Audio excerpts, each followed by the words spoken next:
dans un monde où tout devient homogène, je pense qu'il y a quand même un besoin de l'humain d'aller vers quelque chose de différent, qui a de la qualité, qui a une proposition, qui a de la créativité. Il y a des choses qui ont une âme, tu peux le sentir. Exact, qu'il y a une histoire, qu'il y a quelqu'un derrière, qu'il y a tellement d'entreprises extrêmement riches et extrêmement puissantes qui travaillent sur tous les aspects psychologiques de l'humain.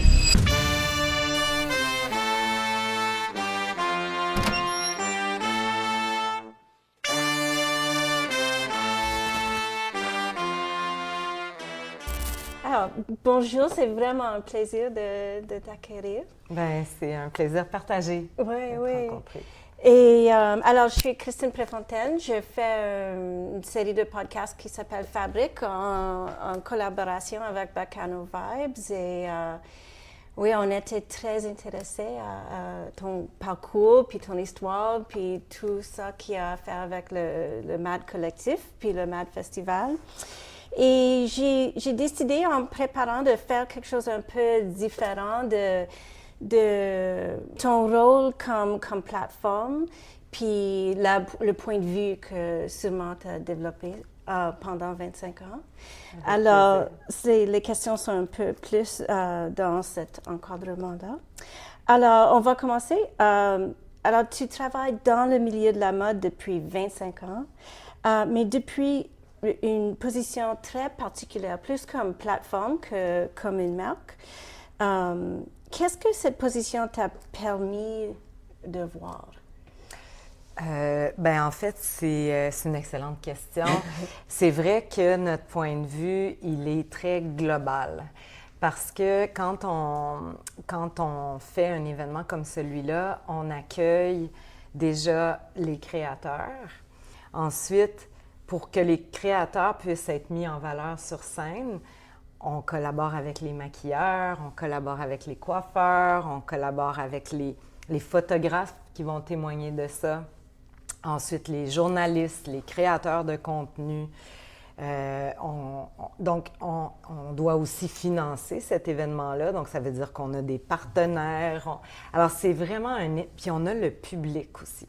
Mm-hmm. Parce que le public qui vient nous a extrêmement nourris au fil du temps parce qu'ils ont une réaction par rapport à ce qu'on leur montre et ça nous permet de sentir, de ressentir, de percevoir beaucoup ce qui se passe dans la population, les trends, les réactions, tout ça, par rapport à ce qui est présenté sur scène.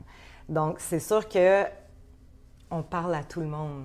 On collabore avec tous les volets de l'écosystème. Puis j'ai un esprit analytique, tout comme toi. Alors, c'est sûr que j'analyse constamment l'information qui m'arrive de partout, ce qui me permet d'avoir une espèce d'acuité sur qu'est-ce qui se passe, qu'est-ce qui s'en vient, pas juste en termes de trend, mais en termes sociologiques, en termes de créativité, de ce qu'il y a dans l'air, vraiment. Puis ça a aussi permis de faire des rencontres avec des gens exceptionnels de partout dans le monde aussi. Fait que c'est un travail très, très riche, puis cette plateforme-là donne accès à toute cette belle communication-là, à ces beaux échanges-là. Tout le monde qui est ouvert à en bénéficier ont la possibilité d'en bénéficier aussi. Mais ça me donne une lecture assez claire et générale sur le secteur. Oui, c'est comme tu touches toutes les parties de l'écosystème. Tout, oui. Ouais. Peut-être un peu moins le volet production de vêtements. Ouais. Mais j'ai tellement de curiosité que je vais à la rencontre des créateurs dans leurs ateliers. Puis là, j'aime ça, qu'ils me racontent comment ça se passe. Même là, ici, chez Bacano, tout de suite, je vais poser la question comment ça va les affaires. Tu sais, ça fait partie fondamentalement de ma curiosité et surtout de mes valeurs, mon amour pour ce secteur-là. Là. Ouais. Et ces entreprises-là, c'est aussi des entrepreneurs. Oui, absolument. Ouais. Et les réactions, comment est-ce que tu les reçois? Est-ce que c'est les choses que les gens disent? Est-ce que vous faites des sondages? Oui, c'est drôle. En fait, ben là maintenant, avec les réseaux sociaux, c'est sûr qu'on a quand même du feedback direct, avec énormément d'enthousiasme, là, vraiment. Ce qui est intéressant, c'est que quand on a commencé il y a 26 ans, le public ne savait pas du tout quoi faire avec ça. Vous avez peut-être déjà entendu. Mais les gens, les visiteurs, ne savaient pas du tout quoi faire avec ce qu'on proposait, là. Est-ce que c'est commencé? Est-ce que ça finit? Est-ce que moi, je suis pertinent de voir ça, d'être là, de regarder ça? Je ne suis pas du milieu de la mode. Mais ça, c'était un sentiment que je ressentais. Ils ne savaient pas s'il fallait qu'ils applaudissent ou qu'ils... C'est quand ça commence, quand ça finit, qu'est-ce que je fais avec ça? C'était vraiment comme ça. Puis on a vu au fil du temps un public devenir de plus en plus exigeant, intéressé, qui souhaitait beaucoup découvrir, tu sais, avide, give me more, tu sais. Et c'est sûr qu'avec, encore là, avec les réseaux, parce que quand on a commencé, il n'y avait rien de ça, là, ça fait que les gens sont beaucoup plus éduqués, ils ont accès à beaucoup plus éduqués dans le sens aux images de la mode, à la mode. Ils sont maintenant aussi des décideurs de tendance parce que... Donc, c'est un peu ça qu'on ressent, c'est-à-dire que s'ils n'aiment pas ça, là, ils s'en vont. Fait que tu as des flots de foule qui peuvent décider de partir, là. Oh, wow!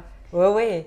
Tu peux le voir. Tu le vois en concrètement, là, tu sais, le désintérêt, la captivation, des fois le choc, parce que, tu sais, en étant à l'extérieur, au centre-ville, il y a des gens de toutes les cultures, les communautés, et il y a des communautés qui n'ont pas nécessairement un accès direct à certains types de performances ou... Et ça, pour nous, c'est très positif parce que, ben déjà, ça met en contact les communautés ensemble. Et des fois, ça fait dépasser des barrières, ça casse, ça brise des plafonds de verre, ça ouvre les esprits. Mais des fois, on choque. C'est sûr que des fois, il y a des créations qui peuvent choquer ou désintéresser. Fait que donc, on fait des sondages, mais tu sais, c'est des sondages plus généraux, là, tu sais, pas aussi sociologiques que ce que je te dis là. Et ça, c'est plus, je dirais, ma perception, mon intérêt à comprendre ce qui se passe. C'est vraiment un travail social et culturel. Oui, vraiment, complètement. C'est tout à fait ça. Et quand tu regardes les créateurs émergents à Montréal aujourd'hui, par rapport à il y a, disons, 10 ou 15 ans, qu'est-ce qui a changé? Tout. Raconte-moi 3 choses. Oui, pour moi, tout. Bien, en fait, ceux qui l'ont traversé comme moi pourraient dire la même chose. Là, tout a changé. Parce que c'était, à ce moment-là, on était vraiment dans un système de la mode extrêmement structuré, avec des cadres très clairs. Il y avait les présentations 2 fois par année, des collections, des échantillons, dans le fond, des saisons qui allaient arriver 6 mois plus tard. Il n'y avait que les médias et les acheteurs qui étaient invités dans les présentations. Personne n'avait accès à ce qui était présenté. Tu le voyais 6 mois plus tard dans les magasins, là. Tu le voyais par les journaux ou les magazines, mais tu n'avais pas accès à tout ça comme ce qu'on a accès aujourd'hui. Et dans le fond, c'était les boîtes de tendance qui disaient cette saison, c'est bleu. Et là, toutes les collections étaient bleues. On était vraiment dans un dictat là, de la mode. Maintenant, c'est sûr que là, l'arrivée des médias sociaux, moi j'ai vu, parce qu'à l'époque, on faisait une semaine de mode à Montréal vraiment grandiose. Et là, sont arrivés les créateurs de contenu qui se sont mis à un peu pousser les coudes comme ça, les journalistes, et voulaient être en front row. Et les journalistes avaient comme discréditait complètement ce nouveau métier qui arrivait là, mais en même temps, ce métier-là était proche des gens. Donc, l'impact sur les designers, c'est qu'ils ont été déstabilisés parce que là, c'était plus 2 fois par année, 6 mois plus tard, parce que tu ne peux pas présenter quelque chose à un consommateur auquel il a accès en temps réel, puis lui dire you gotta wait 6 months. C'est pas comme ça que 6 mois plus tard, le consommateur, il était ailleurs. Là, ça a tout bouleversé. Ça a tout bouleversé les codes. Ça, c'est un des aspects. Mais un autre aspect, ça a été aussi l'ouverture des quotas sur l'Asie, entre autres, et tout ça. Ce qui fait que là, toute la production est sortie du Canada, est partie partout ailleurs. Et là, on a vu une espèce d'homogénéité au niveau de l'offre se créer de plus en plus. Et des prix vraiment tomber, chuter. C'est-à-dire que l'écart entre les créateurs et le retail, par exemple, ou même le retail, s'est mis à être extrêmement difficile parce que les créateurs qui produisent ici calculent les heures, tout devient fait à la main, fait avec... donc, les prix sont beaucoup plus chers que de l'importation. Ça fait que ça aussi, ça les a énormément déstabilisés parce qu'à un moment donné, ils n'arrivaient plus à suivre, là, ils ne pouvaient plus... Fait que la croissance, elle a beaucoup, elle a atteint un certain plateau. Après ça, c'est mis à naître plein de créateurs. Beaucoup avec le streetwear. Écoute, il s'est passé tellement de choses. Tout a changé. Ouais. Tous les paradigmes ont changé, autant du fait de la production que du marketing et la promotion, la diffusion de la mode. Et puis ensuite est rentré tous les défis aussi, ou les enjeux, ou les préoccupations, ou même les valeurs écologiques, qui ça aussi amène un bouleversement dans la création puis la façon de créer. Comme là, on a des créateurs maintenant, ils vont beaucoup plus faire, par exemple, quelques modèles. Tu sais, c'est plus on fait une collection des échantillons, 40 échantillons, puis on produit dans 6 mois. Donc là, ils font quelques pièces qui vont être un peu les, tu sais, le showpiece. The hero. Oui, c'est ça. Puis de ça, donc, ça va attirer l'attention et ils vont éventuellement créer certaines pièces sur commande. Donc, on est beaucoup plus à la pièce presque maintenant. Fait que chaque objet est une œuvre bien réfléchie. Après ça, il y a toutes les collabs avec le milieu artistique. Tu sais, il s'est passé tellement de choses, mais ce qui est magnifique, de mon point de vue, parce que je souhaite toujours garder un point de vue optimiste, c'est que, déjà, c'est un milieu qui est très agile, très courageux, très agile, donc il s'adapte. En continu. Parce que c'est plus fort qu'eux, tu sais. Puis c'est leur passion, c'est leur art, c'est leur métier. Maintenant, ce qu'il faut, c'est s'assurer que le consommateur puisse comprendre tout ça puis avoir envie d'investir dans la création, tu sais, locale. Donc, voilà. Oui, on va parler de ça plus tard. Alors, il y a un monde qui s'est passé entre il y a 25 ans et aujourd'hui. Un monde. C'est toute une autre discussion. Complète. Oui. Je vous laisse. Oh, merci. Oh, merci beaucoup. Cool. C'est ça chez Baccano. On a toujours un bel accueil. Yummy. Wow. Tu as déjà parlé de ça, mais je vais demander quand même. Le Festival MAD a démocratisé la mode. Tu l'as amené au grand public à une époque où l'industrie parlait vraiment aux initiés. Ouais. Est-ce que tu penses que ça a changé quelque chose dans le rapport des gens à la mode locale? J'espère. Je pense que oui. Okay. Oui, je pense que oui. Je pense qu'on a une... Tu sais, comment dire, je suis plutôt humble dans la vie, là. C'est pas quelque chose, puis on me dit toujours de le mettre un petit peu plus de l'avant, mais je pense qu'on a contribué à comment dire, éduquer les gens, faire découvrir, mettre en contact. Il y a aussi de la vente qui se fait au festival. Donc, il y a plusieurs entreprises aussi qui font leur cash flow au festival pour l'année, tu sais. Donc, est-ce que on a contribué assurément? Tu sais, ça fait quand même...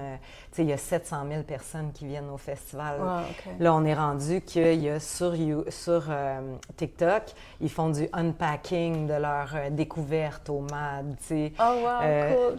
Alors, tu sais, tout ça fait en sorte qu'il y a nous, mais après, il y a tous ceux qui en parlent, puis qui justement parlent des différentes découvertes qu'ils ont faites et tout ça. Donc, assurément qu'on a contribué, oui, à l'intérêt envers la mode locale. On n'est pas les seuls, tu sais. Ouais. Il y a des gens à Montréal qui s'efforcent de faire la mise en valeur. Je pense à Stéphane Leduc, qui est un journaliste. Ça fait très longtemps, là, même à l'époque de Musique Plus, tu sais, il a toujours mis en valeur la mode locale. Geneviève Borne, comme comédienne, animatrice, c'est quelqu'un qui a toujours fait valoir la mode locale. Tu sais, il y a des gens vraiment fondamentalement qui ont œuvré à ça. Et ben c'est ça, mais nous, c'est dans nos valeurs profondes. On parlait de notre jeunesse dans l'Outaouais, puis mon père, moi, était vraiment fondamentalement, il nous a éduqués en disant on achète local, on encourage les entreprises d'ici. Toute ma jeunesse, c'est ce qu'on m'a dit dans l'oreille, on achète moins, mais on achète local. Alors, ça fait partie de mes valeurs profondes. Là. Et il y a tellement d'excellence ici. Je me souviens de rentrer dans la boutique Scandale pour Georges Lévesque. Et j'étais comme... Les designs étaient... Oui. Il y a tellement de belles idées aussi, tu sais, Puis d'ailleurs, là, dans les prochains jours, les écoles de mode vont commencer à faire leur défilé de finissant. Puis en ce moment, là, j'étais sur le jury du Collège La Salle, c'est phénoménal parce que justement, ils ont accès à tellement d'images et de storytelling. Il s'est rendu extraordinaire, les propositions. Là. C'est wow! C'est incroyable. Ça, c'est un des éléments positifs qui a changé aussi à travers le temps. C'est que maintenant, mais le talent, les idées, je dirais que le défi devient vraiment le coût de conception parce que ça fait que des fois, ils vont malheureusement devoir prendre des décisions sur des matières. C'est pas la matière qu'il aurait fallu, mais ça coûte trop cher, tu sais. C'est ça. Ou ça va se vendre trop cher, donc ça sert à rien, tu sais. Ouais. Mais oui, je pense qu'en 26 ans, on a mis notre empreinte sur la mode locale, oui. Ben, d'ailleurs, on est nominé au CAFA Award comme Fashion Impact. Ah ouais, voilà. Oui, voilà. Donc, et c'est la semaine prochaine. On se croise les doigts, mais déjà, cette belle mention-là nous fait chaud au cœur. Félicitations. Merci. Comment tu décrirais l'infrastructure de la mode à Montréal? Qu'est-ce qui fonctionne? Et où sont les manques? Ah, des manques, il y en a énormément. À mon avis, les créateurs n'ont pas le soutien nécessaire. Déjà du fait que c'est considéré comme du développement économique, ça c'est le plus gros, je pense qu'on en parle plus tard, mais le plus gros défi, c'est vraiment que ces entreprises-là, dans le fond, n'ont pas accès, ne sont pas considérées comme des entreprises culturelles, mais bien de développement économique.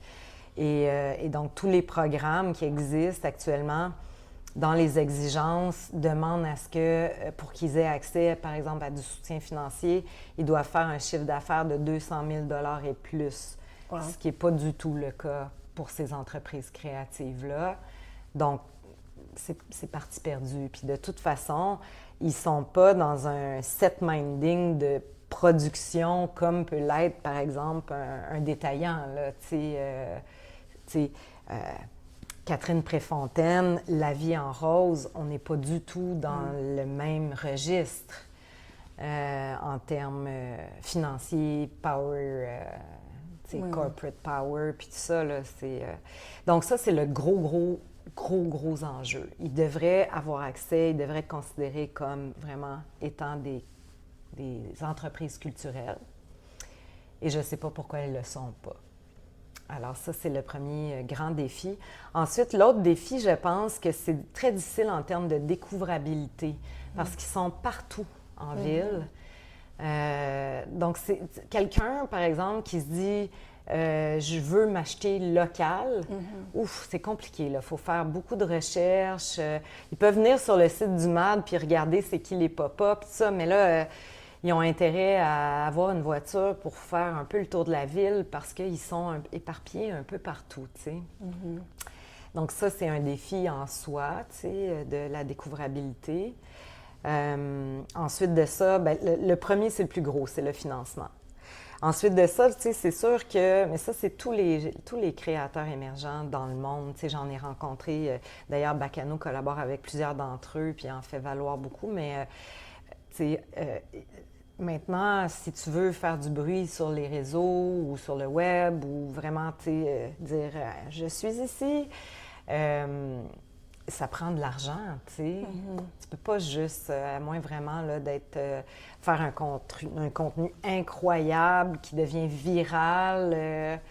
Mais autrement, c'est très difficile. Fait que c'est encore la découvrabilité, mais sur les réseaux, c'est un autre défi.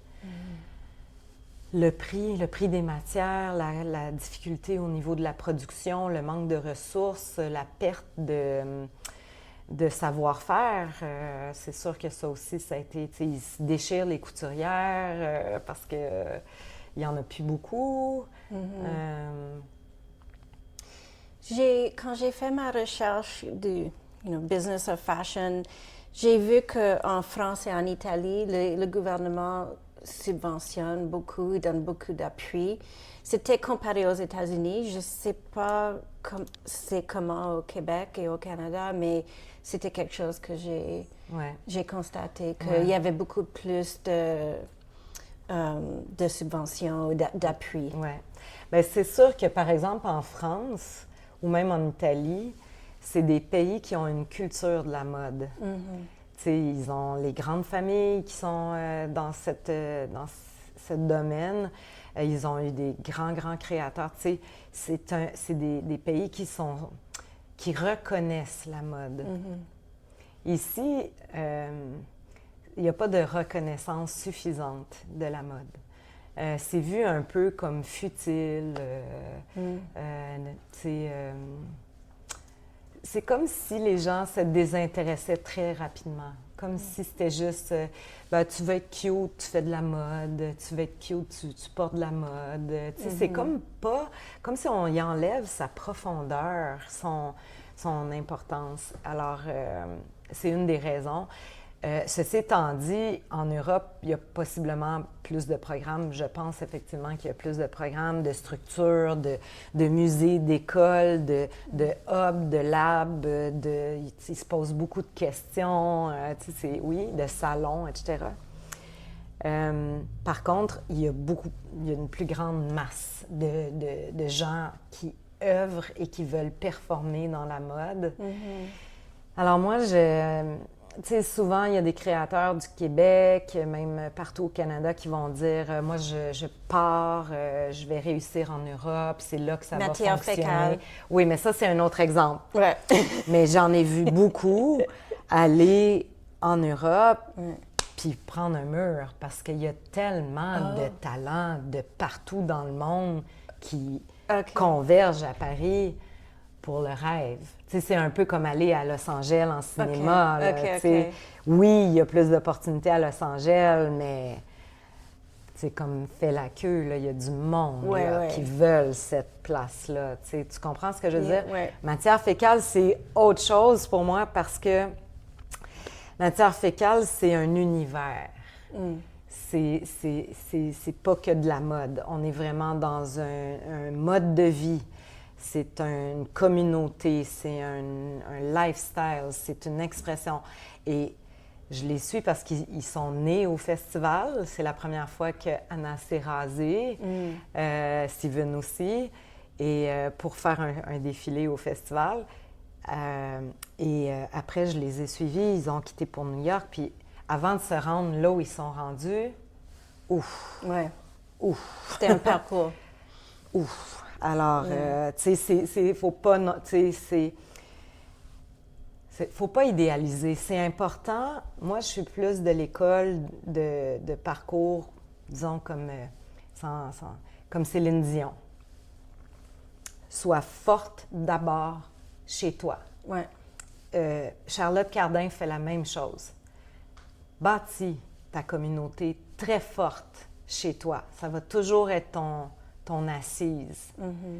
Ensuite, vole vers Paris. Mais pense pas que ça va commencer à Paris. Ouais. Je crois pas. Ouais. C'est pas dans mes croyances. Ouais. J'aime ça. Alors là, on va aborder sur cette question d'expression culturelle. Puis j'ai vu, quand j'ai fait la recherche, que toi puis Jean-François a vraiment poussé, advocated, que la mode soit reconnue comme expression culturelle, au même titre que la musique, l'humour. Est-ce qu'on y est ou est-ce que la mode est encore traitée comme une expression mineure dans la façon dont elle est financée et soutenue? On n'y est pas. Après 25 ans de travail, on a écrit un mémoire, on a écrit un manifeste, on a fait des tournées chez nos partenaires, chez les bailleurs de fonds. Puis on le fait pas pour nous, on le fait vraiment parce que c'est évident. C'est vraiment quelque chose d'évident. Il y a quelqu'un, à un moment donné, qui nous a dit quelque chose qui nous a fait comprendre quand même la raison pour laquelle ils ne veulent pas aborder ce dossier-là. C'est que si ça devient une forme d'art ou d'expression culturelle, ça veut dire qu'il faut prendre un morceau de l'enveloppe qui est alloué au théâtre, à l'opéra, à la musique, au cinéma, et le retirer pour faire de la place à la mode. Donc, c'est sûr que c'est là que le bas blesse. Après ça, est-ce qu'il pourrait faire l'effort de rajouter de l'enveloppe plutôt que d'en retirer? Ouais. Il me semble qu'on est dans un monde actuellement où est-ce que la force d'un pays, c'est véritablement sa culture qui fait que c'est toute sa distinction, c'est tout son savoir-faire, sa pensée, ses valeurs, c'est à travers la culture. Même le tourisme, quand ils viennent, ils ne veulent pas voir ce qu'ils ont vu ailleurs, ils veulent voir ce qui se fait ici, tu sais. Mais si on élimine ça, on va être sans odeur, sans saveur, sans proposition, là, tu sais. Alors, mais tu sais, on a vraiment fait un gros chemin, gros chemin dans ce... On a réussi à les tromper un peu en disant pour nous, notre façon de le détourner, c'est de dire que notre festival, c'est de la culture, parce que nous, on ne fait pas de la mode. Donc aujourd'hui, les entreprises de mode peuvent se positionner culturellement en disant justement qu'ils font un spectacle de mode. Fait qu'il y a eu un peu d'ouverture à la SODEC. Je sais qu'il y a des programmes pour les créateurs, mais les programmes sont liés à une performance. Ils doivent performer leur collection et non leur collection elle-même. Là, OK. Donc, on est loin encore. Très loin, malheureusement. Ouais, je suis probablement, je pense comme toi là-dedans. Et ce qui me surprend, c'est qu'en anglais, on dit a zero-sum game. Oui, exactement. Puis, mais je vis la moitié du temps aux États-Unis, la moitié du temps ici. Alors, j'ai la chance d'avoir les deux. Il y a personne dans mon quartier à Washington, D.C. qui fait des films là-dessus. Ou qui fait, comme ici, il y a le film qui sort Myland Kicks, qui est tout sur le Myland. Puis, il y a des groupes, des walking tours, des groupes touristes qui vont dans le quartier. Puis, quand les gens viennent, ils il cherche ses Bien quartiers, sûr. il veut vivre. Évidemment. Ouais. C'est comme ça que moi, je voyage aussi, tu sais. Ouais. Donc, oui, ça fait... La mode fait vraiment partie de notre culture. Puis il y a aussi, tu sais, au Québec, des fois, je trouve qu'il y a comme une gêne. Les gens n'osent pas s'habiller non plus trop excentrique ou trop osé. Même si on dit qu'au Canada, le Québec, c'est l'endroit où, à Montréal, tu sais, qu'il y a le plus de...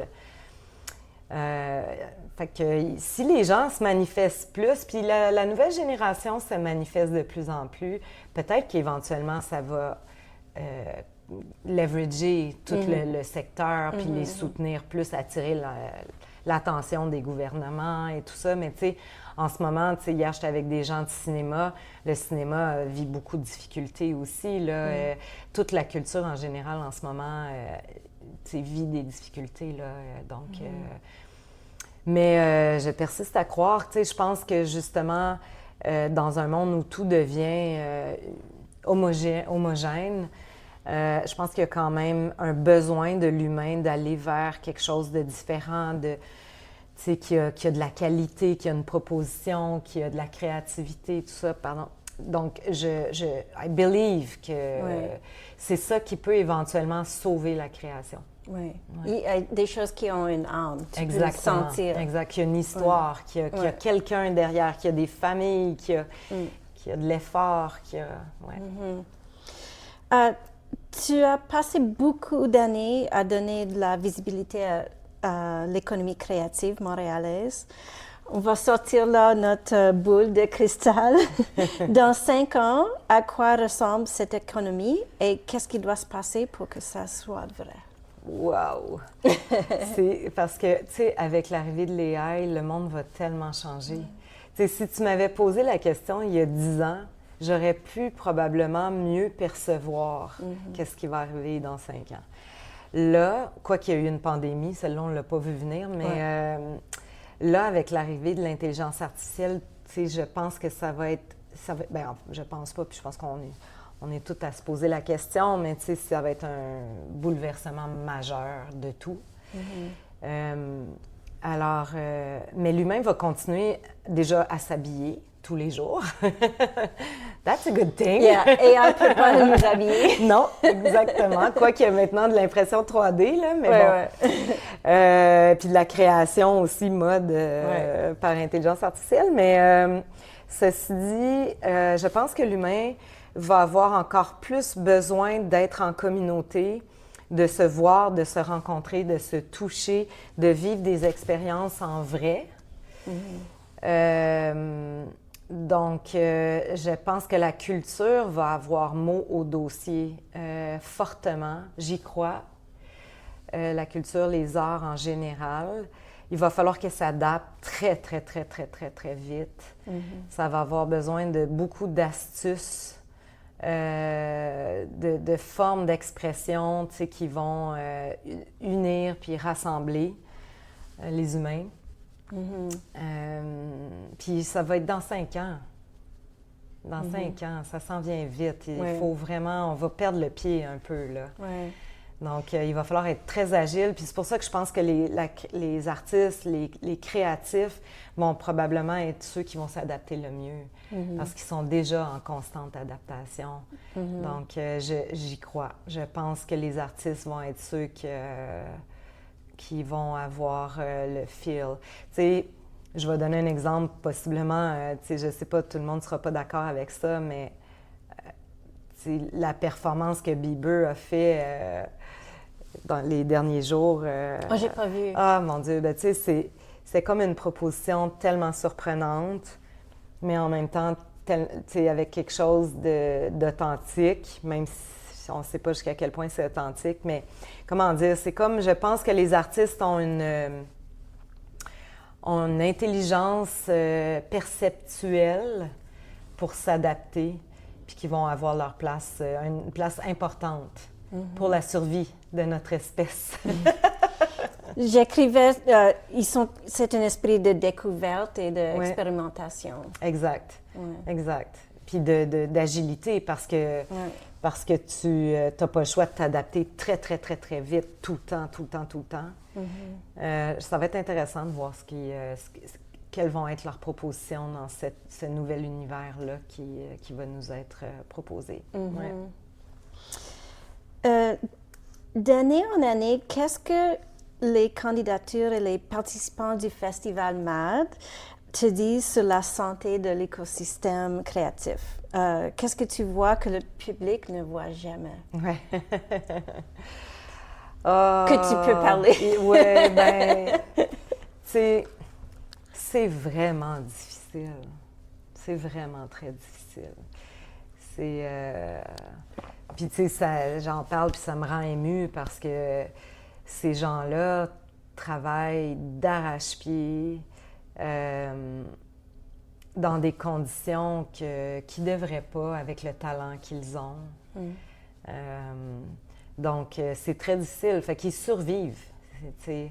Puis je veux pas faire de généralité non plus, parce qu'il y a quand même des entreprises créatives, il y a des entreprises en mode ou des créateurs qui se portent très bien, là, il y a des modèles d'affaires, mais ça fait 20 ans, 30 ans qu'ils sont en affaires. Tu parlais du Myland, Bodybag, Bodybag, mais elle travaille fort, Judith, là. Mais tu sais, elle a un modèle d'affaires ça roule, mais c'est pas sans défi. Eve Gravel, par exemple, ou Mélissa Neptune, qui est un autre modèle d'affaires. Mais bref, tu sais, il y en a qui... Ça va, mais il y en a beaucoup, la majorité, c'est très difficile, très, très. Mais ils se sont adaptés, ils ont modifié leur modèle d'affaires. Après ça, qu'est-ce qu'il y a d'autre que je pourrais raconter? C'est sûr qu'ils sont beaucoup en silo. C'est des artistes qui travaillent dans leurs ateliers, t'sais. Donc, ils sont très dans leurs choses. C'est des contemplatifs, probablement qui réfléchissent beaucoup. C'est des gens qui très émotifs, sensibles, mais en même temps avec un souci de la ligne, puis de la composition, et l'amour de l'humain aussi, parce qu'ils habillent les gens, donc c'est sûr que quand ils créent, ils pensent aussi aux gens qui vont porter, dans quelles circonstances, quelle vie l'objet va avoir sur... Tu sais, ça reste un art de proximité, tu sais. Regarder une toile, tu as toujours un espace, tandis que l'art du vêtement, c'est sur la peau des gens, tu sais. Fait que c'est quand même un privilège comme artiste de pouvoir vêtir les gens. Donc c'est ça, mais en même temps, tu sais, ils ont besoin d'oxygène. Fait qu'à un moment donné, ils nous arrivent, nous, au festival, puis là, ils nous envoient un projet, tu sais, puis je vais faire ça, puis on va faire ça, puis c'est complètement flyé, là, tu sais. Puis là, on regarde ça, puis on fait, d'ailleurs, matière fécale, tu sais. C'était il y a 14 ans, quand ils ont dit, c'était avec Milan qui assurait la direction artistique, puis il vient nous voir, puis il dit, Chantal, tu sais, il y a 2 jeunes qui aimeraient ça se raser, on va faire la scène finale, puis tout ça, puis je suis comme, ouh! Puis il y a 14 ans, le public, là, c'était pas prêt à recevoir ça. Mais là. maintenant, des fois, leur image, comme ils viennent d'ouvrir une boutique à Ginza, Tokyo, puis c'est assez fort, là. C'est très fort, mais back in the days, c'était choquant. C'était des beaux jeunes, toujours des beaux jeunes, là. Mais, tu sais, Anna, les petits cheveux blonds, tout ça, tu sais. C'était un gros statement là, qu'ils ont fait, puis c'est le début de toute cette belle aventure-là. Donc, c'est un vertige, mais en même temps, nous autres, on a dit, c'est ça ta proposition, c'est ça que vous avez envie de dire aux gens, c'est la perception que vous avez de notre société. Let's do it. Yeah. Alors, vous avez vraiment donné l'espace et la plateforme. Oui. Pour nous, c'est important, à moins qu'il y ait des choses qui soient, on n'est pas rien d'agressif, rien de pornographique. Il y a évidemment des lignes qu'on ne dépassera jamais, jamais, par valeur, encore là, et conviction. Mais sinon, s'il y a des propositions créatives puis qu'on est en mesure de les soutenir, let's do that. Let's do it. Let's go. Donc, ça, c'est l'oxygène. Acheter local, comme tu l'as dit souvent, c'est un vote. C'est nos valeurs en action. Mais les consommateurs font des choix différents à grande échelle. Est-ce qu'il y a quelque chose de plus structurel qui rend ça difficile, même pour les gens qui veulent bien le faire? Bien, tantôt, je parlais de la découvrabilité. Tu sais, vouloir... tu sais, souvent, j'ai des gens qui m'écrivent « Chantal, je me cherche une robe pour... tu sais... Fait que là, j'ai créé un document que je leur partage parce que j'avais tellement de questions. Fait qu'à un moment donné, je ne pouvais pas répondre à tout le monde là, sur où trouver les choses. Fait que j'ai monté une espèce de document pour les aider. Donc, la découvrabilité, c'est sûr que ça, c'est pour quelqu'un qui, tu sais, un consommateur qui dit « Moi, je veux acheter local », puis là, trouve pas. Ça, c'est un des grands défis, je dirais. C'est pour ça que le MAD, il faut continuer à pousser, puis il faudrait être là à l'année, puis il y a des endroits comme Bacano qui a certains créateurs québécois, il y en a, tu sais, il y a certaines boutiques comme ça où il y en a. Mais c'est pas ça le plus grand défi. Le plus grand défi, c'est vraiment le prix. Ouais. Parce que malheureusement, puis je dis pas aux créateurs de baisser leur prix, c'est pas ça mon point. C'est que le consommateur, dans le fond, est tenté par un objet qui lui est montré comme quelque chose d'extraordinaire, qui va changer ta vie, que tu vas adhérer à toute une communauté quand tu vas t'acheter ça. Puis ça va te coûter 15 $. Donc ça, c'est... Il y a tellement d'entreprises extrêmement riches et extrêmement puissantes qui travaillent sur tous les aspects psychologiques de l'humain parce que c'est travaillé, là. Puis je les nomme pas parce que je leur ferai pas plus de pub qu'ils en ont déjà. Mais ces entreprises-là, ce n'est que du négatif sur toute la ligne. Premièrement, ils nous manipulent. C'est horrible comme ils nous mettent le faux mot.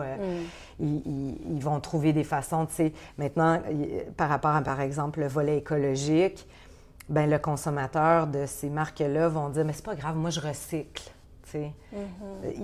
Ils sont capables de manipuler l'humain pour qu'au final, ils se sentent pas mal de poser l'action d'acheter ce plastique, parce que c'est des fibres de plastique à 100 % ou presque. C'est ça le plus gros bobo, le plus grand défi en ce moment, c'est de se battre contre ces monstres-là puissants. Même, je veux dire, en Europe, actuellement, l'Union européenne est en discussion pour voir... Ils vont passer une nouvelle loi. Ils sont en train de travailler cette loi-là. Puis là, leur travail est autour du fait que chaque pièce de vêtement va devoir avoir son passeport. OK. Et sur le passeport, ils vont devoir indiquer d'où vient la fibre, tout le parcours du vêtement et même quelles sont ses possibilités de seconde vie. Ça va créer beaucoup de défis aux monstres géants qui créent du plastique, parce que là, dans le fond, ce qui attaque, c'est aussi le déchet. Fait que c'est intéressant, il y a quand même, parce que ça blesse le marché européen. Ouais. La mode européenne, le luxe, ça blesse tout. Ça blesse pas que le créateur, là. Mais donc, il y a une partie d'éducation qui devrait se faire dans les écoles sur comment on consomme. Il faut arrêter d'acheter du stuff. Ouais. Il faut comprendre que quand on achète local, puis je le dis souvent, c'est voter. Pourquoi? Parce qu'il y a des dollars qui vont aller à une famille, il y a des dollars qui vont aller à notre éducation, au système d'éducation en payant nos taxes, à nos systèmes de santé. Parce que là, tout l'argent sort. Elle ne reviendra jamais. Elle ne va pas revenir, cet argent-là. Donc, on s'appauvrit comme société. C'est majeur. Fait que là, on se demande pourquoi le gouvernement ne met pas de l'argent dans ci, dans ça. Il y en a de moins en moins, le gouvernement, de l'argent. Pourquoi? Parce qu'on la sort comme consommateur, entre autres. Et ce qui est fou, c'est que souvent, les gens, ils achètent beaucoup de fast fashion. Alors, ils dépensent l'argent, ils ont plein de choses. Oui. Mais ils auraient pu acheter Une chose, une mais chose. une belle chose. Ouais. différente, Ouais. avec une âme, parce que le sentiment, en plus, on est dans l'ultra fast fashion, là, le sentiment que tu as quand tu reçois ton plastique dans un sac de plastique, c'est pas un bon feel. Ton feel, tu l'as une seconde, à peine. Puis là, tu le regardes, puis il est tout croche, en plus, là. Puis là, tu le portes, puis c'est comme, c'est pas confortable. Puis là, tu le mets à la laveuse, puis il sort grand comme ça. Fait qu'à un moment donné, l'expérience, à un moment donné, les gens vont comprendre là, que ça va pas. Alors, puis je juge pas les gens, là. Je comprends le faux mot, tu sais, je comprends l'excitation, puis que... Mais comme tu dis, tu sais, peut-être qu'au final, ils ont acheté pour 100 $, puis ils ont eu 20 morceaux pour 100 $, mais 20 morceaux qui vont aller dans le trash dans pas long, là. Versus un morceau à 100 $ qu'ils vont pouvoir mettre à leur anniversaire ou dans leur souper entre amis et puis qui vont être fiers parce que là, tout à coup, les gens vont dire « Wow, c'est quoi ça? Puis là, « Ah, c'est une créatrice dans le Myland, elle est vraiment cool, elle fait des trucs chouettes. » Tu sais, puis qu'elle va être fière de l'avoir portée, là. C'est certain que j'avais des robes de Georges Lévesque que j'ai portées pour 20 ans. Exactement. Je suis devenue trop grosse. Mais tu sais, il faisait des petites robes, hein, Georges, mais tu parles de lui, puis tes yeux, ils font comme Georges. Tu sais, Georges, c'est quelqu'un d'extraordinaire, il était fin, il était chouette, il adorait les femmes, habiller les femmes, même s'il était gay, tu sais, c'était tout ça, là, c'était vraiment... mais ils ont toutes leur façon, tu sais, Lisa Faulkner dans le Myland. Oui, j'achète beaucoup de... Je vis juste sur Waverly. OK. Alors, je vais... C'est Lisa Faulkner souvent. Tu sais, Lisa, c'est tout un autre monde. Ouais. Chaque créateur a son monde. Tu sais, ouais, c'est ça. Puis j'ai vu aussi que Elisa, son mari, travaille... Avec elle, oui. Puis il travaille sur le côté du lin. Ouais. Puis quand j'ai fait la recherche pour notre entrevue aujourd'hui, j'ai vu Fibershed Québec de Marie-Ève Foss qui m'intéresse beaucoup. Oui, Marie-Ève, elle est fascinante. Ouais. Si tu lui parles de fibres, elle va avoir tellement d'histoires à raconter, là, c'est... OK, à la finale, tu as bâti quelque chose qui dure depuis 26 ans, pas 25, ce qui est rare. Qu'est-ce que tu penses avoir bien fait sans nécessairement le comprendre dans le moment? Ah, c'est beau comme question, ça. Bien, je le sais pas. C'est ça, la chose. Je souhaite profondément que, parce que le fait que ça a commencé de rien du tout. Et ça a commencé aussi parce que, c'est comme mon associé qui c'est quand même le père de mes enfants, c'est mon chum, ça a commencé sur un dance floor. Et plein d'audace, de rêves, de passion, de folie. Puis tout le long du parcours, on a eu des blessures, des coups d'épée dans le dos, des tranchages de tête. J'ai saigné du nez, j'ai pas dormi, c'est un parcours, là. C'est une vie, en fait, c'est ma vie. J'espère profondément que cet actif-là, qui est le MAD, même si on en a d'autres, mais celui-là va continuer dans le temps, au-delà de moi et Jean-François. Et va continuer à être agile aussi dans sa forme d'expression pour continuer à rejoindre les gens, continuer à soutenir tous ces créatifs-là émergentes. Puis que je regarde ça en faisant un beau sourire puis en me disant « Wow, c'est fantastique », puis que la fête continue, que la création continue, que l'audace continue.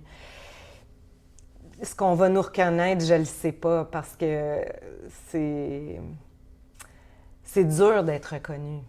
Surtout au Québec, dans un monde où le secteur dans lequel on œuvre n'est pas reconnu non plus. Fait qu'à un moment donné, ça fait bien des strikes. Mais il y a 700 000 personnes qui te reconnaissent, je dirais. Et ces gens-là, là, je les aime. Là. Et depuis le jour 1, parce qu'on a commencé le festival par la ruelle aussi. Tu sais, on a surpris tout le monde, là. What the hell is that? Tu sais, on n'a pas fait un chemin traditionnel. On est des underdogs, là. Tout le long, on a été des underdogs. Donc, mais tout le long, le public a été là. Tout le long. Et ça, je vais les remercier juste à tout jamais. Ouais. Merci beaucoup, c'était vraiment un plaisir. Ben, merci à toi. Okay. C'est un bel échange. C'est bon? Oh, merci beaucoup. Merci. T'es très bonne. Oh, merci. C'est difficile. T'es allée dans des zones que je partage pas souvent. Je voulais être gentille, mais je vais dire ça en anglais. Est-ce que je t'ai émue? Oh oui! Oh, wow! Oh my God! Mais moi aussi, je t'ai émue. You got something there!